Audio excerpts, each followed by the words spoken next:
కాబట్టి శివుడు అన్నాడు గౌతమ మహర్షితో, అరుణాచలమునందు ప్రదక్షిణము గొప్పది. అరుణాచల ప్రవేశమునకు ముందు, అరుణాచల ప్రవేశము తరువాత అని జీవుడికి విభాగం చేస్తారు. అసలు వీడెప్పుడైనా అరుణాచలం వెళ్ళాడా చూస్తారు. అరుణాచలం వెళ్ళాడు, ఆ జీవుడి స్థాయి వేరు.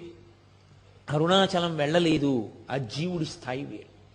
ఇప్పుడు అరుణాచల ప్రవేశం చేశాడు, గిరి ప్రదక్షిణం చెయ్యాలి, ఆ గిరికి ప్రదక్షిణం చెయ్యాలి తాను. ఆ కొండకి ప్రదక్షిణం అంటే శివుడికి ప్రదక్షిణమే. ప్రదక్షిణం అన్న మాటకు అర్థం మీరు బాగా గుర్తుపెట్టుకోవాలి. ఏ బిందువు దగ్గర మీరు బయలుదేరారో తిరిగి ఆ బిందువు దగ్గరికి వచ్చేయాలి. కుడి చేతి వైపుకి మీకు కొండ ఉండాలి, ఉండేటట్టుగా తిరిగి రావాలి. అలా తిరిగి వస్తే దానికి ప్రదక్షిణం అని పేరు. ఆయన అన్నాడు, కలియుగంలో ఈ అరుణాచల పర్వతం చుట్టూ ఎవరు ప్రదక్షిణం చేస్తారో వాళ్ళందరూ